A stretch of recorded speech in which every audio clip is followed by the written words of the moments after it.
Last season, D'Angelo Russell made himself a household name by becoming an all-star for the first time and leading a Nets team who many didn't think would make the playoffs into the playoffs. That year, he put up 21.1 points per game, 7 assists, about 4 rebounds, and shot about 43.5% from the field and 37% from the three-point line.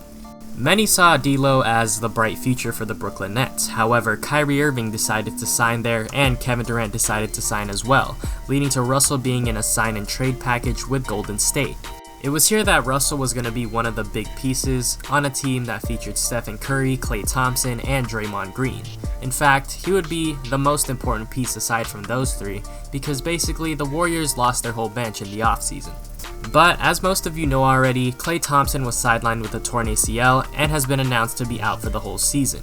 Stephen Curry unfortunately broke his left hand, and Draymond Green, he kind of fell off offensively and he was dealing with a sprained finger of his own. So the team right now is all in D'Lo's hands. And while it may seem the Warriors are doing terrible, well, they're 2-9, so they're pretty terrible. But Russell has been the one bright spot for the Warriors this season. He's putting up incredible numbers this season, putting up 26.3 points per game, 6.5 assists, 4 rebounds on 45.1% shooting from the field, and 39.1% from the three-point line. In fact, at the time of this recording, Russell has put up 4 straight games with 30 points when he's played and wasn't injured, and he topped it all off with a 52-point performance against Minnesota. You would think with the defenses so keyed in on him as being the only offensive threat on the team that his efficiency would go down, but that hasn't been the case. He's actually shooting a career-high 45.1% from the field and a career-high 39.1% from the three-point line. And to top it all off, he's averaging 3.5 threes per game, which is the most he's ever had in his career so far, 9.3 field goals made per game, which is the most, and in terms of free throw shooting, he's going to the line about 6 times, a career high, and making 4.5 free throws per game, which is also a career high. One thing that I learned about D'Lo is that he isn't quite the modern point guard per se. In an era of you gotta take a 3 or take it all the way to the basket, D'Lo is more old school in that fashion.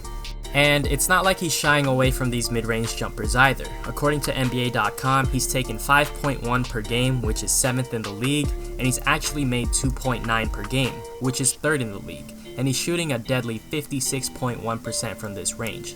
And remember how I said in the modern NBA, point guards either shoot the 3 or drive? Well, when D'Angelo drives and he's in the paint, he actually shoots a much lower percentage than his mid-range. He actually shoots 44.4%, and he's taken 54 on the year, and he's only made 24. Another thing that impresses me about D'Lo is his ability to create his own shot. In fact, only 37.8% of his shots are assisted on, and most of those are catch and shoot threes, meaning that he has to work hard for his mid-range shots, and he has to work hard for his shots in the paint. And the fact that he's able to keep his field goal percentage at about 45% speaks volumes to what a scorer he is. And finally, the last interesting thing that I learned about D'Lo's season so far is that he's actually much better on the road than he is at home. While playing at the Chase Center or Chase Arena, he averages 24.5 points per game, 3 rebounds, 7.5 assists, but he shoots a below average 42.9% from the field, 40.6% from the three-point line, and only 70% from the free throw line. Compare this to when he's on the road, where he averages 28 points per game, 5 rebounds, 5.5 assists, and he shoots 47.1% from the field, 37.8% from 3, and 80% from the free throw line. I find it kind of crazy that he's able to do this because it's like, you don't have the support of the home crowd. You may be jet lagged if you travel from West Coast to East Coast. You may be playing on a back-to-back.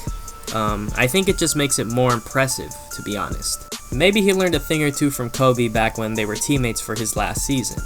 Who knows? However, my final verdict on D'Lo is that if he stays on the Warriors, this is if the Warriors don't trade him for a first-round pick or a young asset, given that they're definitely going to tank this season. But if D'Lo's able to stay on the Warriors, he's definitely going to continue to put up these numbers because the usage is there. Steph isn't coming back till maybe March or even the whole season. Klay is out. Draymond is a non-factor on offense, so the ball is in D'Lo's court offensively. The biggest thing for D'Lo is staying healthy because even this early into the season, 8 games into the season by the way, he's missed 3 games already given he had a sprained ankle.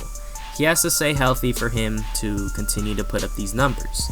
I can definitely see D'Lo making his second straight All-Star game, even if he's in the West, which is extremely tough.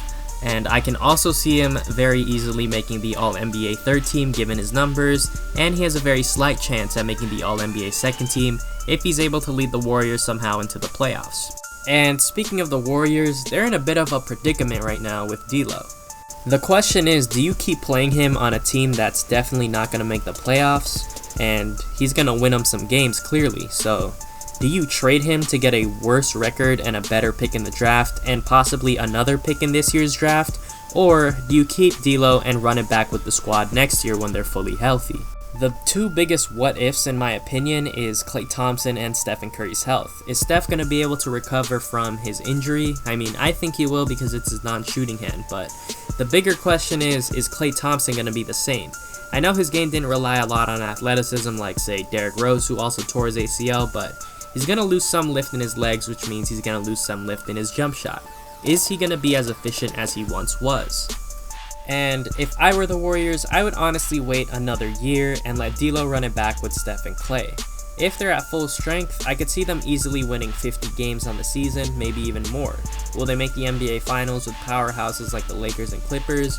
Probably not, but it's still a really good squad and it would be a really fun squad to watch and it would easily sell out the arena. However, that's just my thoughts on the situation, and I want you guys to let me know what you think in the comments below. Should the Warriors trade D'Lo or not?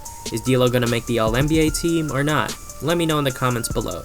And also, don't forget to like this video, don't forget to subscribe, and also hit the post notifications so that you know every time that I upload. Thank you very much for watching, and have a good day or night wherever you are.